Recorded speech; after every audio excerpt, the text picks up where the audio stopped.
here. So I had some audio problems throughout the entire video, so all my audio got cut out. So I'm just gonna have to say what I have to say right now.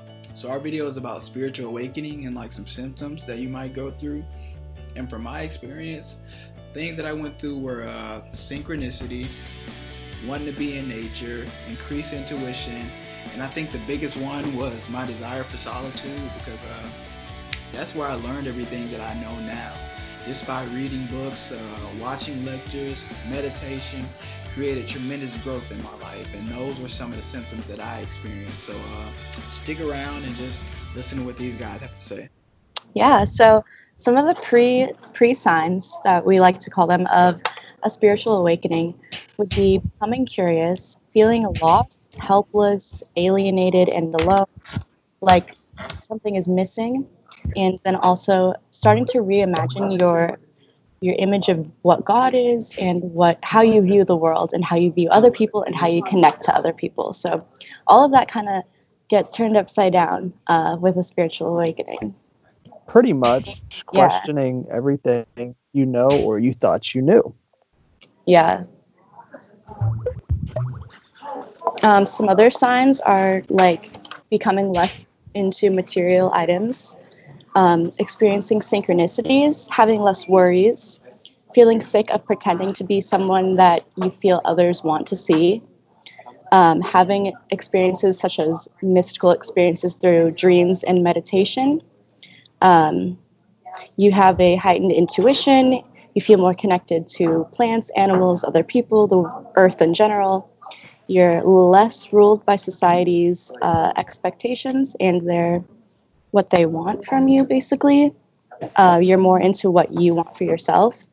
And you also usually want to be in nature more. You become more wanting to, you crave knowledge, you crave creativity, you become more open-minded. And then, as was said, you question everything you've ever been told. And you're really passionate about questioning it. It's not even a choice for you to question it. It's just so prevalent that you need to question it. So if anyone else wants to add to that, that'd be great. All right. Yeah. So I noticed whenever you're getting into, or whenever you're about to get into spirituality, I know I definitely did, and a lot of people that I talk to in the group and people that I've talked to that are into spirituality, they just kind of have this want for knowledge, and they're looking for answers because they have all these questions coming up in their life, and they just want some answers. They want to find out, is there meaning to life? Because you just kind of feel like you get in this depressed state, and you feel like, absolutely, is there any meaning to life? Does anything happen after death? And just all these questions, and you just don't know what to do. So you just kind of want to start looking for answers. I feel like another thing, once you're just getting into spirituality, is questioning death a lot. I know that came up for me personally. It's just questioning life after death, questioning whether what we've learned is real, questioning the meaning of life itself.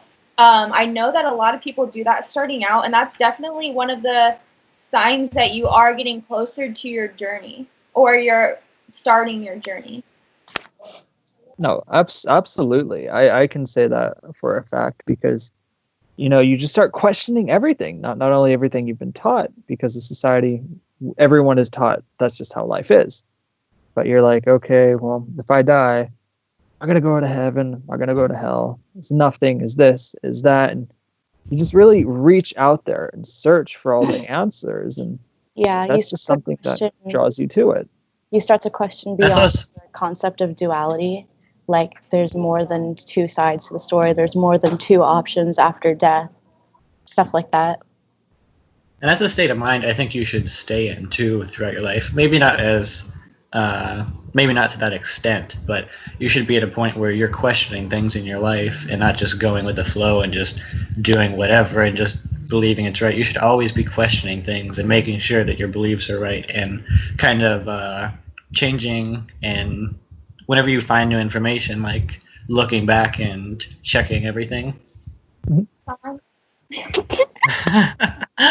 Another thing is alienation. You might start wanting to spend more time alone and maybe distancing yourself from your friends just a little bit. valuing your time alone for sure.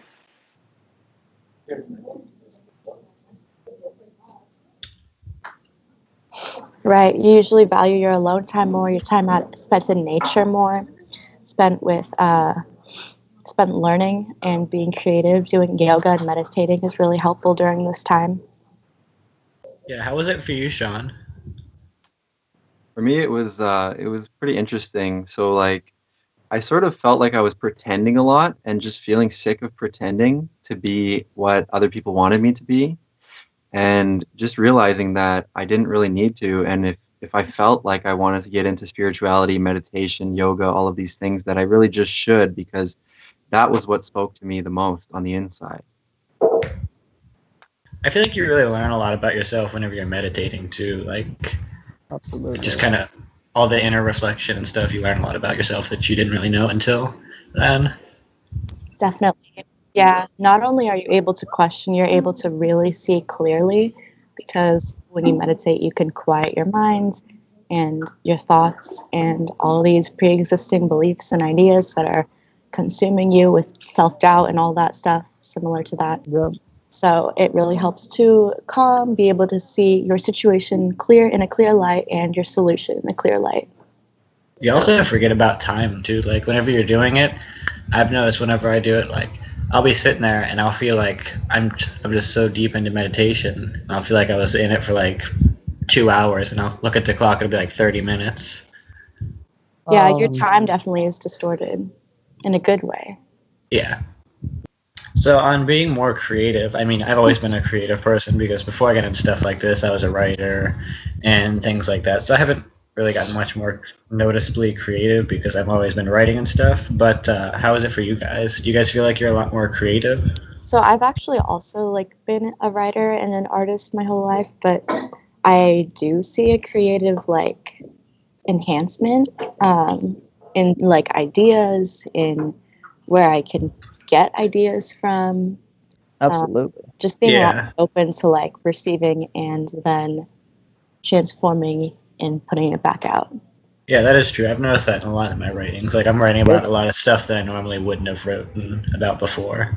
Exactly. Exactly. It's not, yeah. It opens your eyes to everything else. Like you just pay attention to the outside Other world around you, perspectives.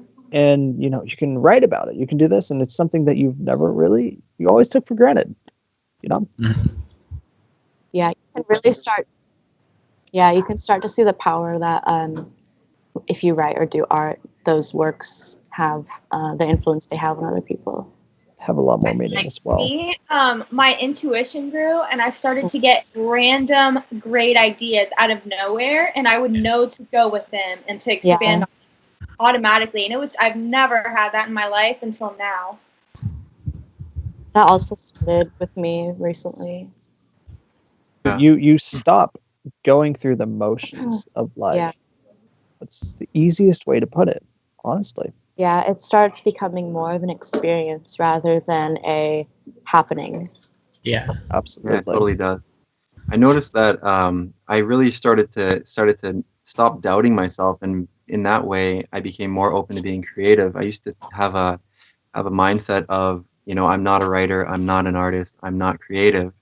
But when you become more spiritual, you stop doubting yourself and you start acting in the moment. So what feels right, you do it and you act on it, and it really helps for creativity. Also, it helps you whenever you're getting into spirituality. It's a lot easier to find the positive things in life and just be a more positive person and just emit those positive energies or vibes there. Yes.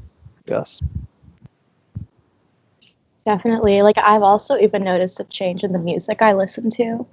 Yeah. Like, with a lot of music today is about unconscious things.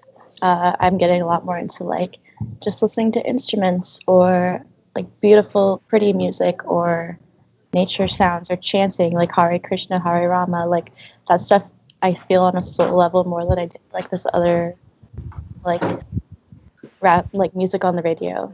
Yeah. Definitely. And even if they don't go the full way, they're at least aware of what's going on.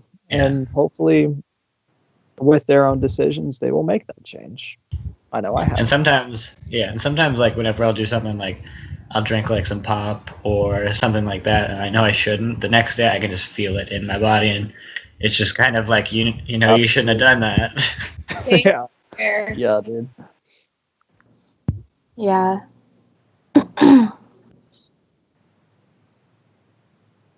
I guess it's just kind of because you're more aware of what's going into your body. Or the So, body Yeah. feeling the adverse effects. yeah. Especially once you start getting used to, like, I pretty much only drink water. Maybe I'll have tea sometimes, but pretty much the only thing that goes into me is water now. Another thing that I'd like to touch on is when I started noticing when I went to go do something that might not be the best for my body. What's strange is a sign would come up, and I would reach for something that I knew wasn't the best for me, and something would fall off the shelf, and I'm not lying, at that exact moment. And I would be like, wow, this is definitely the universe trying to tell me that I should take better care of myself. So then I'll think about it and I won't do it. Yeah, with me, Wow. it's just kind of like a little voice inside my head. It's like, you shouldn't do that. And like, I'll keep kind of like, and then they'll be like, you shouldn't do that until I just can't do it. Because, See, Yeah, the I know what best, you mean. the best way I can explain it. It's like when you fall off your bike, you skin your knee, and it hurts. Well, no, it doesn't hurt. But then you look down and you see the blood. That's when you feel the hurt. Like now that you are aware of what's there, that's when it affects you. And when you feel it and when it overwhelms you. yeah. That's a really good metaphor. Becoming more in touch with our feelings is really the key here. Because Yeah. before I noticed I used to just always want to drink pop or eat junk food because it felt good, right? It directly made tastes me feel good. good. Yeah. Sugar, salt, and fat. And now that I become more aware of every day and the effects of just little things on me, I realize more that just living a cleaner, healthier life is better for me now and in the long run. Yeah, even in terms of spirituality, I've noticed like eating cleaner, using less like products on my body, using organic products, like all that kind of stuff. Like on my spiritual journey has really helped me get in touch with myself and my spirit and like my surroundings also, like not having to feel like, oh, like I'm using this product, like it was tested on an animal though, like that makes me feel bad. So like just getting rid of all that kind of stuff helps me to clear my mind of that sort of baggage that society shoves in our face with products. That is so true. And it's just pushed at you at every angle. And I think that's why so many people feel a sense of like dis-ease with what they're being brought every day. They look on the TV and it's just like you want all these great things, but you want them now. And nobody wants to wait or put in the work anymore. Advertising causes need. Yeah.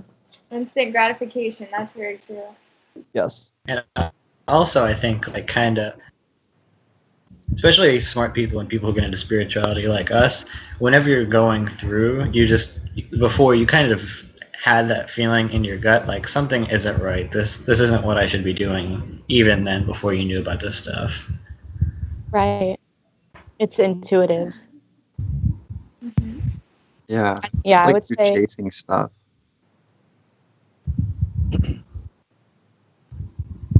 another thing is like that's hard for a lot of people, but is also really important is like how to go about distancing yourself from people who are of a low vibration or who just don't help you grow, who are influencing you negatively or just bringing you down. That's definitely a hard thing. Yeah, it could be anyone. It's really hard, but it's so necessary. And that's Even why if you can't like completely get rid of them. Like I live with my mom and she's not on into this kind of stuff, but I can still get along with her. So even that, just like distancing yourself, not even completely cutting them off, like if you can't. But I'm sorry I interrupted, TJ. What was that? No, and that's why so few people are willing to make the first step. I've studied all this forever, but I've only been on my journey for maybe a year. Although I've known, I mean, my eyes have always been open, but it's hard. Making the first step is the hardest part. That's it. I'm gonna have to I'm gonna have to disagree with you there. I think staying committed is the hardest part. A lot of people are willing to make that first step, but then they're just so tempted by everything else, and they just can't stay committed enough, and they just kind of like, whatever, it wasn't that big of a deal. And that's kind of has to do with what you guys were talking about with the instant gratification thing. Like, if it doesn't immediately give you what you want, then it's not worth it. Right. That's definitely something to remind people also, is like a spiritual journey is not an instant gratification journey. No, It's really the opposite. Like you put in you put in a lot of hard work, but what you get out of it is so much more fulfilling than any material item you could buy. I can say, and you kind of don't realize like all the. You go ahead, DJ. I can just say that. So obviously, me and you have two differing opinions, and that's why we here have a group of 6, because we get everyone's input, everyone's opinion, because it's personally easy, or for me, now that I've made the first step, to stay committed. And that's the beauty of our channel, is 6 different people, so many 6 different perspectives. opinions. Absolutely. Yeah, I can't even tell you how much I've learned from everyone on here before, like stuff I wouldn't think about, just new things they've helped me learn about. Yeah. Same here, definitely. You have to be willing to be alone and spend time alone. Yeah. It's difficult, especially when you're not used to that. You're used to being around people in a low vibration, and that's comfortable. It's so comfortable. So when you get out of this, you really just have to, all you have is yourself. And you really have to learn to trust yourself, trust your intuition, and make decisions on your own. You can't go to other people around you for these decisions because they don't know. They have no idea. Absolutely. That is so true. I know personally that people will do more to avoid pain than to gain pleasure, and I think that's why we're on the road less traveled, because people now are so bombarded with good feelings and good sensations at all times of the day that they don't look into this stuff. They just think it's like hard work, it doesn't have any rewards, it's stupid, and they just write it off. But really, it's got the most rewards in the end. Yeah. And really, it's just them making up excuses because they don't want to put in the effort to do it. So they just try to make themselves believe that it isn't worth it. Yep, 100% correct. Because I know if I heard when I heard about this stuff before, I'd sit there and just kind of laugh it off and be like, oh, yeah, sure, whatever. But then once I started really getting into it and researching, I was like, whoa, this was right. Why was I laughing at this before? No, I thought and everyone. I think that happens to a lot of people with a lot of subjects, like not even just spirituality, just like people will dismiss something immediately that they don't understand or that they haven't heard before just because they're not used to it. And one of the things that's a really big problem in society today that we're trying to. I've noticed that with my parents so much. They just dismiss it right away. Yeah, it's a lot of like pre-existing beliefs. One of the things that I'm probably most disappointed in myself for doing was a few years ago, I had this friend and she was a vegetarian and she was a vegan, and I just kind of laughed at her. I would like always tease her, like, "Oh, don't you want some?" and stuff like that. And now I'm just like, "Oh, that I shouldn't have done that." But it's something you don't really think about when you're just in that negative mind state and you don't really realize what's wrong with it. One thing I would like to touch on is how less anxious I have become. Me too. I used to have so much anxiety, but I didn't notice it. I would never tell anyone because I never even knew it was a problem. But money, I was always stressed about everything. My life, about the future, I was just always stressed out about all these different things. Yep. And now I've really come to peace. I can tell you that I have never been so stress-free. Just by meditating and relaxing your mind, you can really, really overcome these problems that people take medicine for these things. People go to psychiatrists, and it's just it's nice to know that it's so simple to really overcome if you put in the work and the time. Yeah, I would add to that, like I would, before spirituality, I also had anxiety, but I had social anxiety. So I would not even be able to be in public places without like crying and stuff. And it's gotten now to the point where I can recognize that like there's nothing dangerous about like being out with other people. It's just like once you can see like the love vibration, it's kind of hard to get out of it because it's just, I don't know, it just feels so much more true and real than the negative vibrations that I had before I even knew what the love vibration was. Also, before you meditate, like you don't even realize how much tension that you're carrying in your body just throughout the day. Like whenever you sit down and you just breathe in and out and just relax your body, like you let go and you feel all that tension you were carrying. Like, how did I not feel that? You will feel tension, stress, like pain melt away. It's magic. Yeah. So, I know we didn't talk about this, but I want to challenge everyone out there to do something to improve your life. Like, try something new. So maybe try meditating. Maybe do the 7-day vegan challenge. Try to. I think look for a friend. Look for a spiritual friend. Talk to a friend that you've known, and just try and like see if they're involved too. If they have questions, you can get into it together. Yeah, you could even try and get one of your friends who is just starting out and see if they want to go on the journey with you. Start together. And make sure you do your own research too. Of course. If anyone has any questions, everyone's talking. If anyone has any questions, feel free to comment on our channel and ask. Yep. Yeah. And then if you guys have any suggestions or ideas that you want us to do for next week's video, then go ahead and comment down below, and we'll take in your suggestions.